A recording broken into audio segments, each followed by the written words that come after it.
کے پاک کلام کی تلاوت اور پیارے محبوب کریم علیہ الصلوۃ والتسلیم کی بارگاہ مقدسہ میں ہدیہ عقیدت پیش کرنے کے بعد سب سے پہلے دعا گو ہوں وحدہ لا شریک اپنے حبیب کریم علیہ الصلوۃ والتسلیم کا صدقہ جو آیات بینات تلاوت کرنے کا شرف حاصل کروں، احادیث مبارکہ تلاوت کرنے کا شرف حاصل کروں، اللہ اپنے حبیب کے صدقہ حق اور سچ کہنے کی، صحیح ترجمہ اور تشریح کرنے کی توفیق عطا فرمائے۔ آپ کو مجھے سننے کے بعد اس پر عمل کرنے کی توفیق نصیب فرمائے۔ اللہ اس حقر کو تمام نفسانی شیطانی خواہشات سے، حملوں سے اپنے کرم، فضل، رحمت، عنایت، عافیت کے صدقے محفوظ رکھے اور اللہ اس فقیر کی خیر چاہنے والوں کی خیر فرمائے۔ سورہ روم ہے، 41 نمبر آیہ مبارکہ ہے۔ ارشاد باری تعالی ہے، اعوذ باللہ من الشیطان الرجیم، ظہر الفساد فی البر والبحر بما کسبت ایدی الناس لیذیقہم بعد الذی عملوا لعلہم یرجعون۔ خشکی اور تری میں لوگوں کے اعمال کے سبب سے فساد پھیل گیا ہے تاکہ اللہ انہیں ان کے بعض اعمال کا مزہ چکھائے تاکہ وہ باز آ جائیں۔ یہ بات ہم سے مخفی نہیں ہے قبلہ کہ اسلام ایک ہمہ گیر نظام کا حامل مذہب اور قانون حیات ہے۔ اسلام ایک ہمہ گیر نظام کا حامل مذہب اور قانون حیات ہے جس کا تعلق زندگی کے ہر انفرادی اور اجتماعی شعبے سے اور زندگی کے کسی بھی کوئی بھی ایسا شعبہ نہیں ہے جس سے ہم یہ کہیں کہ یہ اسلامی تعلیمات کی حدود سے باہر ہے۔ میرے آقا نبی اکرم صلی اللہ علیہ وسلم نے اپنے اقوال، افعال، زندگی کے ہر شعبے کے لیے آپ نے ان سے رہنمائی فرمائی۔ میرے آقا نبی اکرم صلی اللہ علیہ وسلم کہ جہاں جامع تعلیمات زندگی کے ہر شعبوں کے لیے بہترین لائحہ عمل فراہم کرتی ہیں، وہاں ملکی نظام چلانے، حکمرانی اور سیاست کے حوالے سے بھی ابدی ہدایات فراہم کرتی ہیں۔ اور اس وقت یہ جتنی بھی انارکی، بدامنی یہ چیز ہمیں نظر آ رہی ہے، آج ہم اس کو قرآن و حدیث کی روشنی میں دیکھیں گے۔ مسلمانوں کی دنیا اور آخرت کی مکمل کامیابی اور کامرانی اسی وقت تک ہے جب تک وہ دینی تعلیمات پر ان کی روح کے مطابق عمل کرنے میں ہے۔ جب تک وہ اس پر عمل کرتے رہیں گے کامیاب رہیں گے۔ جب تک مسلمان زندگی کے ہر شعبے میں دینی تعلیمات پر عمل پیرا نہ ہو، اس وقت تک نہ دنیا میں پوری طرح کامیاب ہو سکتے ہیں، نہ ہی آخرت میں سرخ روئی اور نجات کے مستحق بن سکتے ہیں۔ عصر حاضر میں جہاں عوام دینی تعلیمات سے روح گردانی کر کے اپنے خواہشات پر عمل پیرا ہیں، یہ جتنا بھی فساد فتنہ کھڑا ہوا، کیا یہ دینی تعلیمات ہے؟ نہیں، یہ دینی تعلیمات سے روح گردانی ہے۔ صرف عوام کی نہیں، ان سے کہیں زیادہ حکمران طبقہ دینی تعلیمات کو پس پشت ڈال چکا ہے، بلکہ اکثر اسلامی ممالک کے سربراہان تو اس کو نہ کوئی کام سمجھتے ہیں، نہ ہی ریاستی معاملات میں اسلامی احکام کی پاسداری کو لازم اور ضروری سمجھتے ہیں۔ بہت سے اسلامی ممالک تو ایسے ہیں جن کے اندر ایسے قوانین رائج ہیں کہ جو یکسر اسلامی تعلیمات کے مخالف ہیں، اور مزید اس طرح کی قانون سازی ہوتی رہتی ہے۔ حالانکہ مسلمان حکمرانوں اور ارباب اقتدار کے فرائض میں یہ شامل ہے کہ وہ اسلامی تعلیمات کے خلاف نہ کوئی قانون بنائیں گے اور نہ ہی اس کو لاگو کریں گے۔ ان کا ہر فیصلہ، ہر کام شریعت مطہرہ کی روشنی میں ہونا ضروری ہے۔ ریاستی سطح پر دینی تعلیمات سے دوری کے نتیجے میں مسلمان طرح طرح کے مسائل اور مصائب سے دوچار ہیں، جن کی پیشن گوئی میرے آقا نبی اکرم صلی اللہ علیہ وسلم نے پہلے فرما دی تھی۔ سنن ترمذی شریف کی حدیث پاک ہے، حذیفہ بن یمان رضی اللہ تعالیٰ عنہ صحابی رسول ہیں، ان سے روایت ہے، وہ فرماتے ہیں والذی نفسی بیدہ لتأمرن بالمعروف ولتنہون عن المنکر او لیوشکن اللہ ان یبعث علیکم عقابا منہ ثم تدعونہ فلا یستجاب لکم۔ اگر تم لوگ، والذی نفسی بیدہ، اگر تم لوگ مجھے اس قادر و قدیر رب کی قسم ہے جس کے قبضہ قدرت میں میری جان ہے، اگر تم لوگ امر بالمعروف اور نہی عن المنکر کرنا چھوڑ دو گے تو ان قریب اللہ تعالیٰ تم پر عذاب نازل کرے گا۔ اور وہ عذاب کیا ہوگا؟ وہ عذاب یہ ہوگا، پھر جتنی مرضی دعائیں کرتے چلے جانا، تمہاری دعائیں نہیں اللہ قبول کرنے والا۔ اللہ کہتا ہے امر بالمعروف کرنا ہے قرآن پاک میں، حدیث پاک میں رسول اللہ صلی اللہ علیہ وسلم نے امر بالمعروف کا حکم دیا۔ حدیث پاک کے اندر میرے آقا نبی اکرم صلی اللہ علیہ وسلم کی ذات گرامی نے یہ بھی کہا کہ ایک مسلمان وہ ہے جو کسی مسلمان کو اپنی زبان سے، اپنے ہاتھ سے، اپنے عمل سے تکلیف نہیں دیتا۔ اب جن جن لوگوں نے یہ تکلیفیں دی ہیں، اب ان کے اگینسٹ سب سے پہلی ریاستی ذمہ داری بنتی ہے کہ ایسے احکامات جاری کیے جائیں جو ان کو کفر کردار تک پہنچائیں۔ پہلی ذمہ داری یہ ریاست کی ذمہ داری ہے۔ ریاستی عوامی املاک کو نقصان پہنچایا گیا، یہ ذمہ داری پہلی ہے کہ ان کے اوپر قانون سازی کی جائے از روئے شرع۔ دوسری ہماری اور آپ کی ذمہ داری بنتی ہے کہ ہمارے ارد گرد ایسا کوئی کرنے والا تھا تو اس کو منع کیا جائے گا کہ یہ نہ تو اسلامی تعلیمات ہیں، نہ بحیثیت مسلمان میری کوئی ذمہ داری ہے۔ ٹھیک ہے جی۔ اب ہم یہ دیکھتے ہیں کہ اگر یہ لوگ اسلامی تعلیمات سے دور ہیں تو اس چیز کا شکار ہوئے۔ جس مسلمان کو پتہ ہو اس کا نقصان کرنا، المسلم من سلم المسلمون من لسانہ و یدہ، مسلمان وہ مسلمان ہے جس کے ہاتھ سے اور زبان سے دوسرا مسلمان محفوظ رہے۔ حضرت جی میرا کوئی نقصان کرے، میری چیز توڑے، میرے ساتھ زیادتی کرے، وہ ایک اچھا مسلمان تو نہیں ہو سکتا۔ یہ کس کا فرمان ہے؟ شہنشاہ کائنات، صدر کائنات، باعث تخلیق کائنات جناب محمد الرسول اللہ صلی اللہ علیہ وسلم۔ اب یہ تمام کی تمام چیزیں، مشکلات ہمیں کیوں درپیش ہو رہی؟ اس لیے ان بچوں کو پتہ ہی نہیں، یہ بچہ نادانی کے اندر نقصان کیے جا رہے ہیں، ان کو پتہ ہی نہیں ہے اللہ اور اس کے رسول کا حکم کیا ہے، کیونکہ کبھی بھی سرکاری سطح پر اس چیز کو سمجھانے کی کوشش نہیں کی گئی۔ اور سب سے بڑی بدقسمتی ہماری کیا ہے؟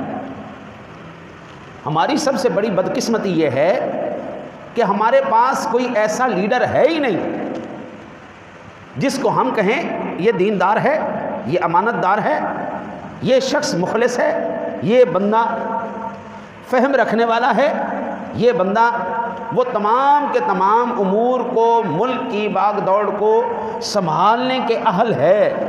یہ ہمیں ایسا لیڈر نظر نہیں آتا۔ لیڈر کے فقدان کی وجہ سے اور ان کی بے دینی، مکاری، دین بیزاری، کرپشن اور جملہ اخلاقی برائیوں کے مجموعے کو ہم آج لیڈر کہہ رہے ہیں۔ ان کا مجموعہ ہو، مکار ہو، بے دین ہو، دین سے بیزار ہو، کرپشن کی ہوئی ہو اور جملہ اخلاقی برائیوں کا منبع اور ماخذ ہو، وہ جناب اس وقت ہمارے سامنے۔ ہم یہ دیکھتے ہیں رسول اللہ صلی اللہ علیہ وسلم ہمارے معاشرے کے اندر جب بحیثیت حاکم ہم ان کو دیکھتے ہیں، آپ اللہ کے رسول تو ہے ہی ہیں نا جی، لیکن آپ کی زندگی کے پہلو بھی ہیں نا، ایک گھریلو پہلو ہے، انفرادی پہلو ہے، ایک بحیثیت والد پہلو ہے، ایک بحیثیت باپ پہلو ہے، ایک بحیثیت استاد پہلو ہے۔ حضور بحیثیت حاکم کیسے تھے؟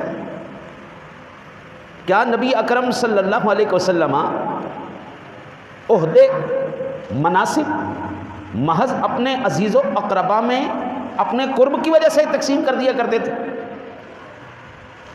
حضور عہدے مناصب یہ کیا صرف اپنے اعزاء اقارب میں یہ میرا فلاں ہے، یہ میرا فلاں ہے، یہ میرا قریبی ہے، یہ میرا عزیز ہے، یہ میرا داماد ہے، یہ میرا سسر ہے، یہ میرا بھانجا ہے، یہ میرا بھتیجا ہے، یہ میرا دوست ہے، یہ فلانا ہے فلانا ہے، کیا اس بنیاد پر حضور عہدے تقسیم فرماتے تھے؟ بلکہ آپ صلی اللہ علیہ وسلم نے ان عہدوں کے لیے قابلیت اور کردار کو معیار بنایا۔ حضور نے قرب کو معیار نہیں بنایا کہ جو میرا جتنا قریب ہوگا اتنا بڑا عہدہ لے جائے گا، نہیں، حضور نے کردار کو، حضور نے قابلیت کو معیار بنایا۔ قبلہ جس بھی معاشرے کے اندر کردار والا اور قابل شخص جس بھی سیٹ پہ آئے گا وہ اس سیٹ کے ساتھ انصاف کرے گا اور اس معاشرے کے اندر ایک اچھائی اور بھلائی کا سبب بنے گا۔ اچھا جی، کیا بندہ اپنے آپ کو کسی عہدے کے لیے پیش کر سکتا ہے؟ ہاں جی، دیکھیں نا جی، آپ کا بات کرنا اور ہے، میرا بات کرنا اور ہے۔ میں جب تک دلیل نہ دوں میری بات میں وزن نہیں ہے۔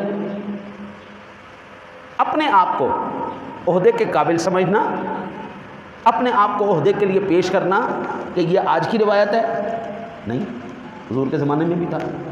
آئیے دیکھتے ہیں، حضرت سیدنا ابو ذر رضی اللہ تعالیٰ عنہ یہی روایت کرتے ہیں، یہ کہتے ہیں کہ یا رسول اللہ صلی اللہ علیہ وسلم، میں اپنے آپ کو بڑا قابل سمجھتا ہوں، میں اپنے آپ کو قابل سمجھتا ہوں، طاقتور سمجھتا ہوں، زور آور سمجھتا ہوں، آپ مجھے کسی سرکاری کام پر کیوں نہیں لگا دیتے؟ آپ مجھے کسی سرکاری کام پہ لگا دیجئے، میں سرکاری خدمت کرتا رہوں گا۔ اس وقت یہ صحیح مسلم شریف کے اندر 1825 نمبر پر حدیث ہے، میں حدیث آپ کو سنانے جا رہا ہوں۔ میرے آقا نبی اکرم صلی اللہ علیہ وسلم کی ذات گرامی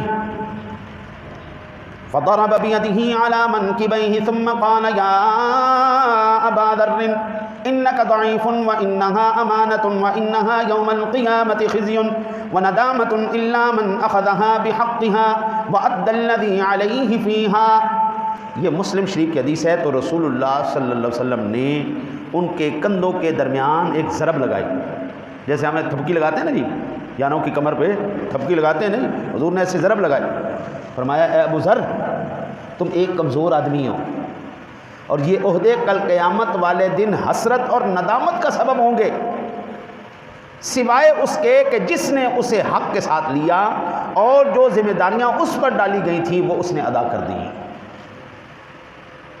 میں اور کیا بات کروں، میں اللہ رسول کی بات کروں گا۔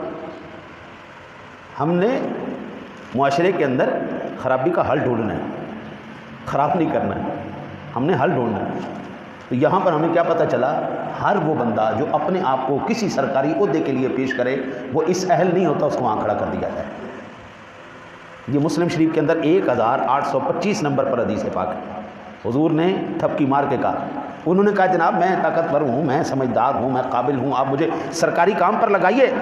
آقا جی نے فرمایا صبر کر صبر کر، ایسا نہیں ہے، کل قیامت والے دن سب سے زیادہ حسرت کرنے والا اور شرمندہ ترین شخص وہ سرکاری عہدے پر کھڑا شخص ہوگا۔ یہ رسول اللہ صلی اللہ علیہ وسلم کا فرمان، کیونکہ جو اس پر ذمہ داریاں ڈالی گئی تھی وہ اس کو پورا نہیں کر سکا۔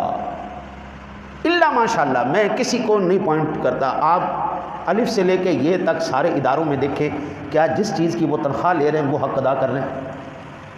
اب باقی سارے معاملات کو چھوڑ دیں، یہاں سے مزدور لے کے آئیں، اس کے ساتھ آپ معاہدہ کریں، اجارہ اس کے ساتھ طے کریں اور آپ چلے جائیں کہ یہ اجارہ میں آپ کو شام کو پیش کروں گا، آپ نے یہ کام کرنا ہے، لو جی آپ کے آنے تک اگر ہو جائے تو بات ہے نہیں ہوگا۔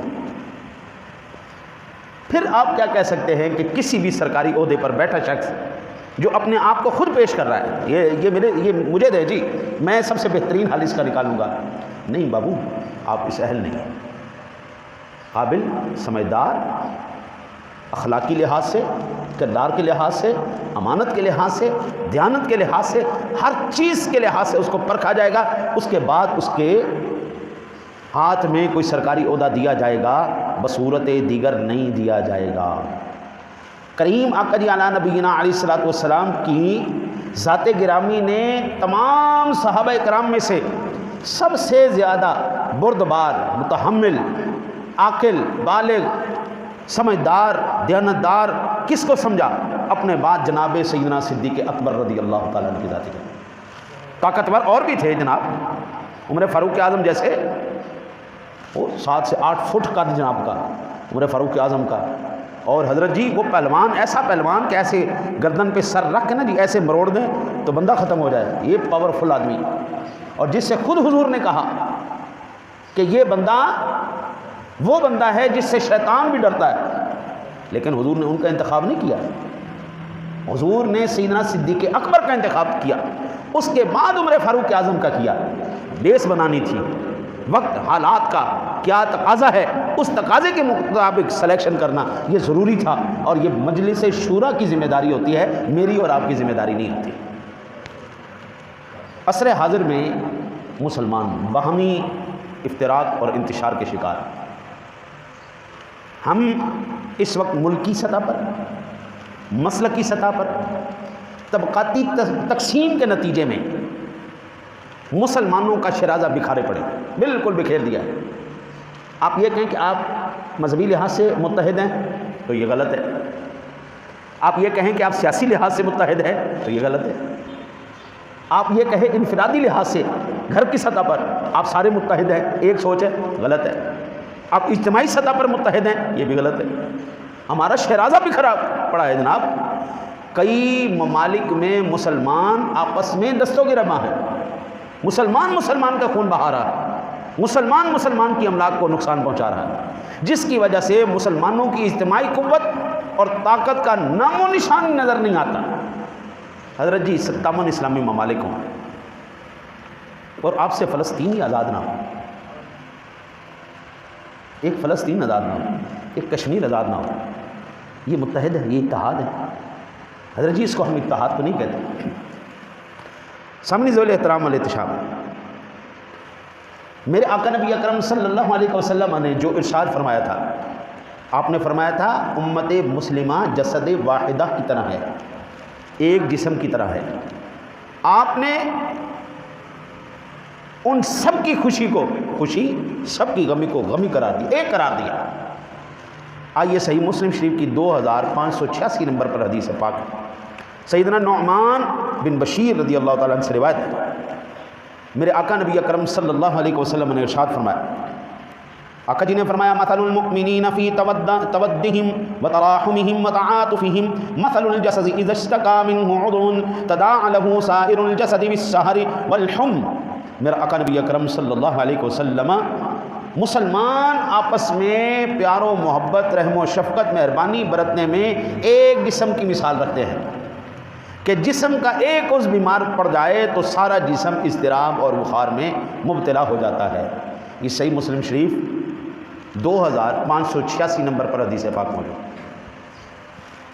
ابھی آپ ہماری موجودہ صورتحال کو دیکھ لیں، یہاں پر مجھے کوئی ہندو نظر نہیں آ رہا، کوئی سکھ نظر نہیں آ رہا، کوئی عیسائی نظر نہیں آ رہا، مجھے سارے کلمہ گو نظر آ رہے ہیں، اور ایک کلمہ گو کے لیے سب سے جو سپریم قسم کی آرڈر ہیں وہ آپ جناب رسالت مآب صلی اللہ علیہ وسلم کے ہونے چاہیے۔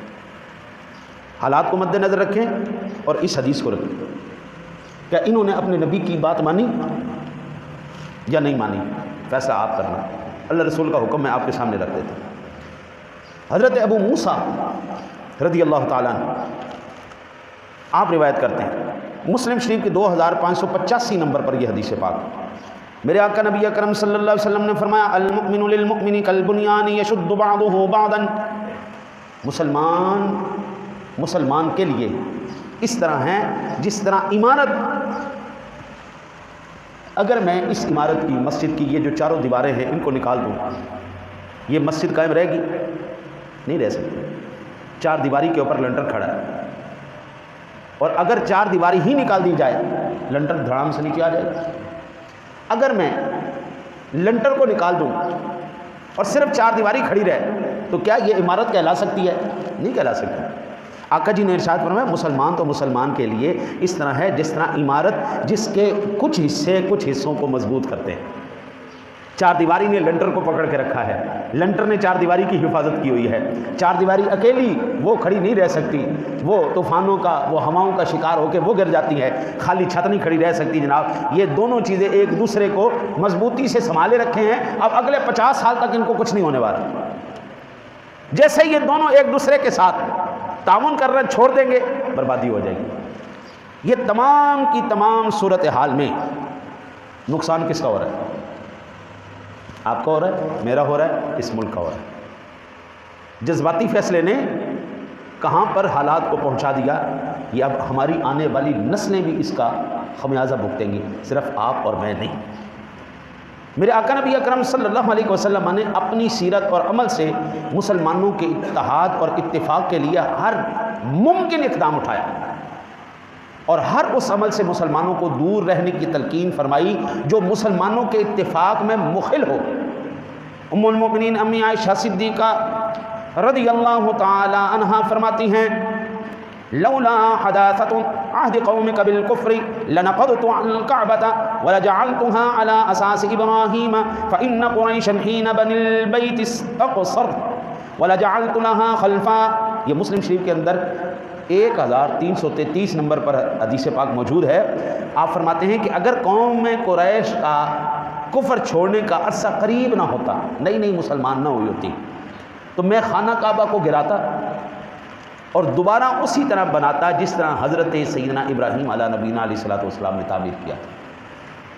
آپ نے اخراجات کی کمی کی بنیاد پر مسجد کو اتنا ہی تعمیر کیا کہ اس کے باعث وہ عمارت پوری نہیں ہو سکی،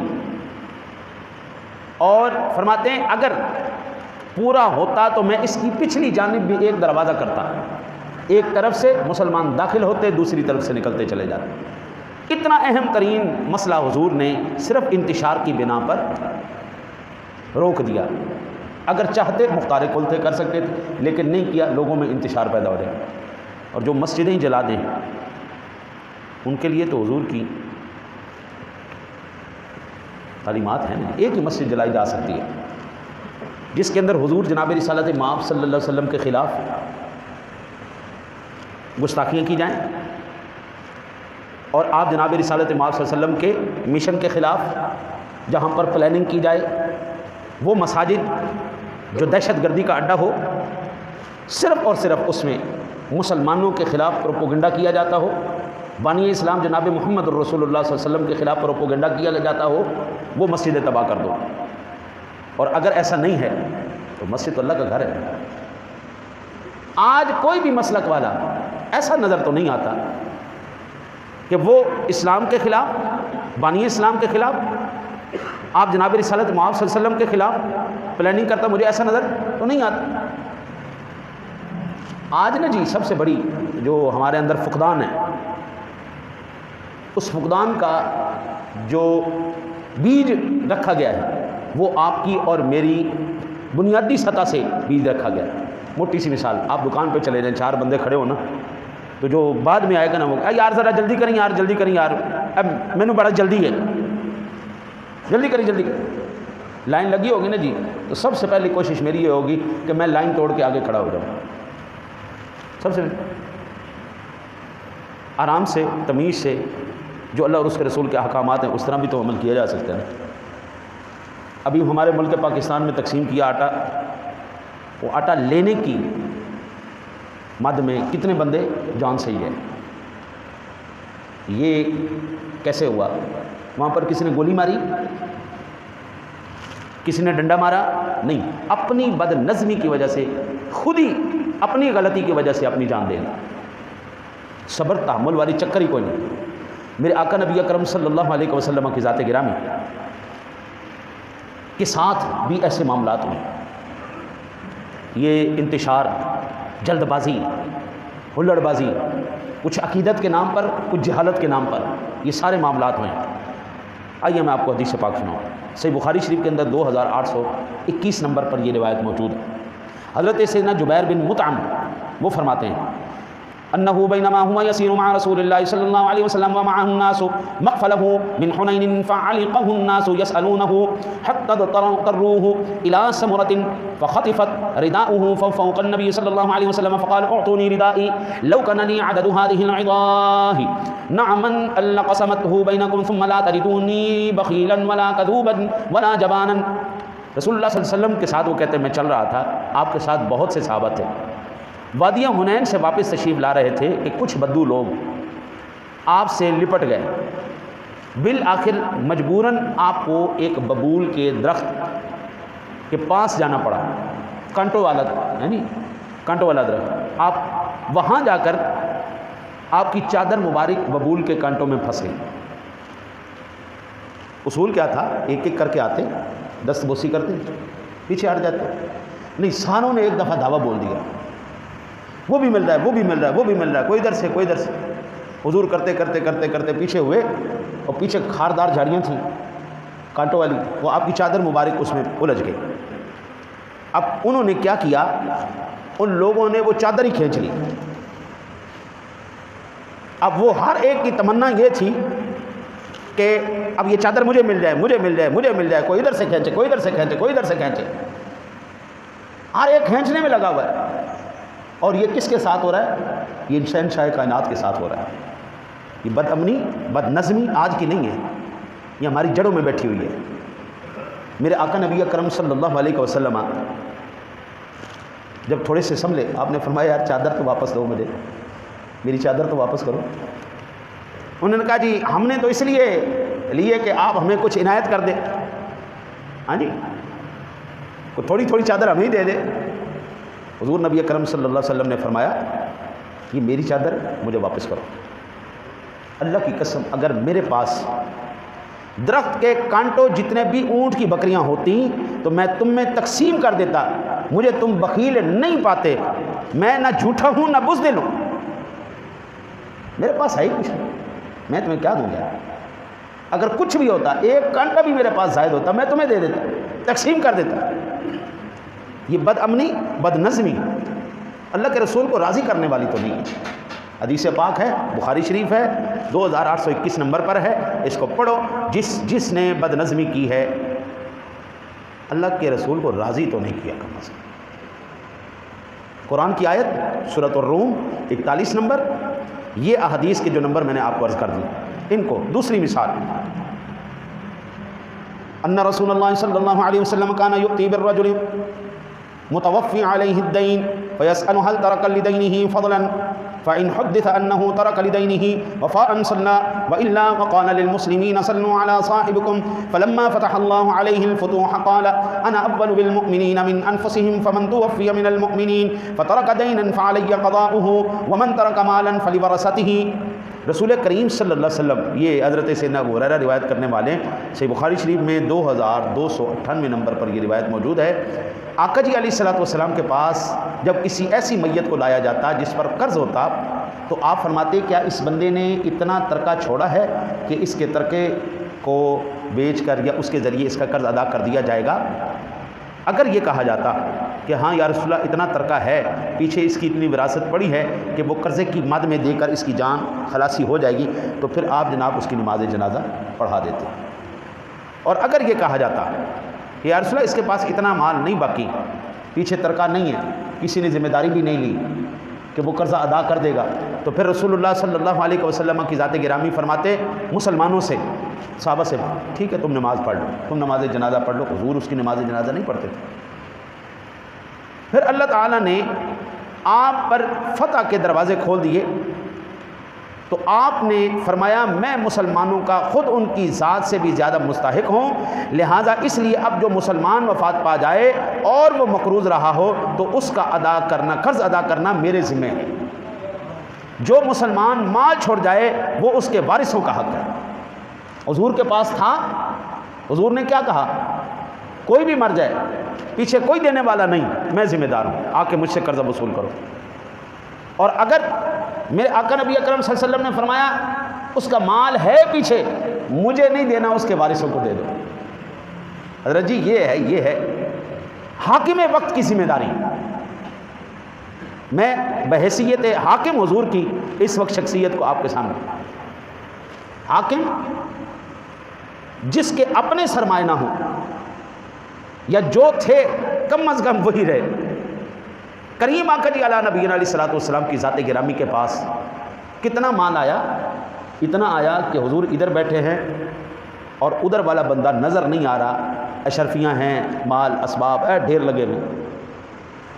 بحیثیت حاکم آپ دیکھیں، حاکم بھی ہیں، مالک و مختار بھی ہیں، سارا رکھ لیتے جتنا بھی یہ مال ہے۔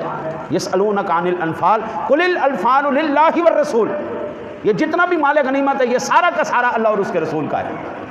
حضور سارا رکھ لیتے، کسی کو کوئی اعتراض نہیں تھا، فیصلہ اللہ کا ہے، اس کے رسول کا ہے۔ لیکن 3 دن کے بعد جناب عالم یہ تھا گھر میں پکانے کے لیے بھی کچھ موجود نہیں۔ یہ تیرے میرے سونے نبی کی زندگی ہے بحیثیت حاکم۔ حضور سے چلتے ہیں نا جی، پھر صدیق اکبر کو دیکھیں، پھر عمر فاروق اعظم کو دیکھیں۔ شاید میں نے کہا یہ جملہ شاید کسی نے نہ سنا ہو، اگر نہیں سنا تو مجھے بڑا تعجب ہوگا کہ عمر فاروق اعظم نے کہا تھا اگر نہر فرات کے کنارے پر کوئی کتا پیاسا مر جاتا ہے تو کل قیامت والے دن عمر کا گریبان پکڑا جائے گا۔ یہ شاید کسی نے جملہ نہ سنا ہو، یہ کہا کس نے؟ عمر فاروق اعظم نے۔ حاکم وقت کی ذمہ داری کیا ہے؟ انسان ہی نہیں، جانوروں کے حقوق بھی اسلام تمہیں سکھا رہا ہے، جانوروں کے ساتھ بھی کیا تعلق رکھنا ہے، یہ اسلام ہمیں سبق دے رہا ہے۔ یار میں ابھی تک نہیں سمجھ سکا، جتنی بھی پاکستان کے اندر سیاسی جماعتیں ہیں ان کے جو ایجنڈے ہیں رہیں یار، ہمیں ان سے کیا، ہم نے کیا لینا دینا ہے، ہمیں تو اللہ رسول سے ہے۔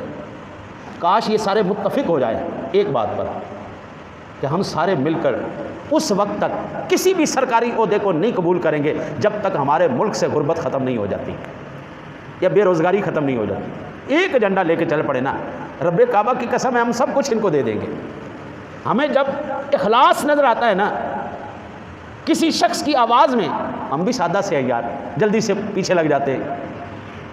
کچھ عرصہ پہلے ایک آواز میں اخلاص نظر آیا تو میری ماؤں نے، بہنوں نے، بیٹیوں نے اپنے کانوں سے بالیاں اتار کر، ناک سے کوکے اتار کر، گلے سے ہار اتار کر دے دیے تھے۔ ابھی ماضی کے اندر جا کے آپ دیکھ لیجئے گا، میں نام لوں گا تو پھر وہ کچھ ناراض ہو جائیں گے، کچھ راضی رہیں گے، نام نہیں لینا۔ ماضی کے اندر ایک آواز میں اخلاص نظر آیا کہ اس میں ہمارے ملک کی بہتری ہے، یہ ہونا چاہیے۔ پاکستان کا کوئی محلہ، کوئی شہر ایسا نہیں تھا جس کے ذریعے پاکستانیوں نے مدد نہیں کی، بلکہ بیرون ممالک سے بھی اتنی فنڈنگ کر دی گئی۔ اگر اس آواز جس کے اندر بڑے درد اور کرب کے ساتھ اپیل کی گئی تھی اس کے اندر صداقت ہوتی نا، آج کم از کم آدھا پاکستان تو خوشحال ہو جاتا۔ ان کا ایجنڈا کیا ہے؟ ہر ایک کا اپنا مفاد ہے، کوئی عوام کی نہیں سوچ رہا۔ بے روزگاری دن بدن بڑھ رہی، مہنگائی دن بدن بڑھ رہی، انارکی دن بدن بڑھ رہی۔ مجھے حیرانگی ہوئی ہے یار یہ 2-3 دن کے حالات دیکھ کر، نقصان کرنے والا کون؟ لا الہ الا اللہ محمد رسول اللہ کہنے والا۔ نقصان کس کا ہو رہا ہے؟ اسی کلمہ گو کا۔ کلمہ گو نقصان کر رہا ہے، کلمہ گو کا نقصان کیا جا رہا ہے، اور کس ملک میں کیا جا رہا ہے جو کلمے کی بنیاد پر بنایا گیا ہے۔ ہمیں وہ نعرہ بھول گئے پاکستان کا مطلب کیا؟ یار جو بھی ہوتا، آج تک عالمی ریکارڈ تو ہمارے پاس ہی ہے نا۔ ہمارے ایک مجاہد نے دنیا کے اندر تاریخ رقم کی کہ 30 سے 40 سیکنڈ کے اندر دشمن کے 6 جہاز اڑا دیے، ہمارے پاس ہے نا۔ وہ کرنے والا کون تھا؟ کلمہ گو، اور اس کا اثاثہ برباد کس نے کیا؟ کلمہ گو نے کیا۔ یہ جو وہ عدم برداشت ہے. اس کی وجہ کیا ہے؟ ایک ہی وجہ مجھے سمجھ میں آئی ہے. میں کل سے قرآن و حدیث کو دیکھ رہا تھا، صرف اور صرف قرآن سے دوری. میرے پاس میں ایک مسجد میں خادم تھا. ہمارے مسجد کے نا جی وہ خزانچی تھے. صبح فجر کے نماز سے پہلے وہ آ کے نا جی بیٹھ گئے. میں نے کہا سبحان اللہ، کتنا نیک آدمی ہے یار، فجر سے پہلے آ کے تہجد کے وقت ہی مسجد میں بیٹھ گئے. اچھا، اس وقت سے اس نے رونا شروع کیا. فجر کی اذان ہو گئی. اکثر ہم فجر کی اذان اور نماز میں تھوڑا وقفہ طویل کرتے ہیں. وہ بندہ روئے جا رہا ہے. فجر کی نماز ہو گئی. نماز کے اندر بھی اس کی سسکیاں میں سنتا رہا. نماز کے بعد میں نے دل میں میرے ایک جذبہ پیدا، میں کہا یار سبحان اللہ، کتنا کامل مومن ہے، اتنا اس کو اپنے گناہوں پر ندامت ہے، اتنا روئے جا رہا ہے. میں قریب گیا نماز کے بعد. میں نے عرض کی، میں نے کہا حضور، اللہ بڑا کریم ہے، رحیم ہے، غفار ہے، ستار ہے، بڑی مہربانی کرنے والا ہے. یار اتنی گریہ زاری، حوصلہ کر میری یار. ٹھیک ہے انسان سے غلطیاں ہوتی ہیں، لیکن اتنی گریہ زاری نہیں کہ بندہ بالکل ختم ہی ہو جائے. میں نے کہا یار مفتی صاحب مسئلہ یہ نہیں ہے. میں نے کہا کیا مسئلہ ہے؟ کہتا آج میرے بڑے بیٹے نے میرے منہ پہ تھپڑ مارا ہے. مجھے وہ درد نہیں جا رہا، وہ تکلیف میرے سینے سے نہیں جا رہی. میرا دل کرتا ہے میں خودکشی کر کے مر جاؤں. میں نے کہا اچھا آپ یہ بتائیں آپ کا بیٹا کرتا کیا ہے؟ کہتا ہے میں نے اس کو وکیل بنایا ہے. قرآن پڑھا ہوا ہے؟ نہیں جی، وہ تعلیم کے اندر اس کا وقت اتنا صرف ہو گیا کہ وہ اس طرف توجہ نہیں دلا سکتا. میں نے کہا حضور پھر قصور تو اس میں آپ کا ہے. حضرت جی میری نا 43 سال عمر ہو گئی ہے، 43 ایئرس. آج تک میں نے اپنی ماں کے سامنے آنکھ نہیں اٹھائی. زیارت کے لیے ضرور دیکھا ہے. ہماری اماں جی نے آج بھی جاؤں نا جی کبھی لیٹ ہو جائے تو تھپڑ آج بھی کھڑکا دیتی ہیں. جلالی طبیعت کی آج بھی جرت نہیں ہے جناب ہماری آنکھ اٹھا کے. ہمارے باپ کی تو کیا ہی بات تھی. حضرت جی 20 سال گزر گئے، بلکہ 23 سال گزر گئے. ابا جی کو وصال ہوئے، آج تک ان کا خوف ہمارے دل میں ہے. کیونکہ مجھے میرے اسلام نے یہ بتایا ہے اگر تو نے رب کو راضی کرنا ہے تو یہ بندہ راضی ہونا ضروری ہے. اگر تو نے اللہ کو راضی کرنا ہے، عبادات کو قبول کروانا ہے، تو اس عورت کا راضی ہونا ضروری ہے. اگر تو ان دو شخصیات کو راضی نہیں کرتا، جاؤ بھاگ جاؤ، نہ تمہاری کوئی عبادت قبول ہے نہ تم سے رب راضی. میں نے تو خود اپنے بچوں کو دین سے دور کر دیا ہے. آج اگر ہم کچھ بھی نہ کریں، صرف کسی بچے کو ڈانٹ بھی دینا، ہوئے بندے دا پتر بن کے سبق پڑھ، اگلے دن ان دا پیو لڑن آ جاتا تیری ایسی دی تیسی، تو ساڈے پتر نو کیا کس طرح ہے. دین سے دوری ہے. جس بچے کو یہ پتا ہو نا کہ میرے باپ کی رضا میں رب کی رضا ہے، میری ماں راضی ہوگی تو میری عبادات قبول ہیں. ایمان سے بتاؤ وہ بچہ ماں باپ کی گستاخی کرے گا؟ نہیں کرے گا بھائی. جس کو جوان ہوتا ہی یہ سبق پڑھا دیا جائے اب تم انڈیپینڈنٹ ہو، جو چاہے فیصلہ کر سکتے ہو، پھر کس کی ضرورت ہے جناب وہ کسی کی بات سنے گا؟ وہ کہے گا ابا تینوں نہیں پتا، تو چپ کر، تیرا زمانہ اور سی، ساڈا زمانہ اور ہے. پہلے وہ ہمارے زمانے میں نا جی آج سے 40 سال پہلے چرس آئی تھی، چرس، اور اس وقت چلتا تھا جمال گھٹا بھی کہتے تھے اس کو، اور بھی بھنگ بھی وہ پی کے نا جی بندہ مست ہی رہتا سے. آج کل نا فون نے بچوں کو مست کر دیا. ایمان سے میں صبح آج تھوڑی سی واک کے لیے نکلا ہوں، ایک ہاتھ میں لڑکے کا موٹر سائیکل ہے، آگے اس نے پانی والی بوتل رکھی ہوئی ہے، ایک ہاتھ میں موبائل چلا رہا ہے. میں کہا جی وہ جوان دیا پترا خوش کیتے ہی، ہاں جی ایک ہاتھ سے موٹر سائیکل چلا رہا ہے، آگے پانی کی بوتل رکھی، فون چھوڑے. اللہ کے نیک بندے، یہ چرس سے بھی زیادہ خوفناک بیماری ہے، وہ بھنگ سے بھی زیادہ.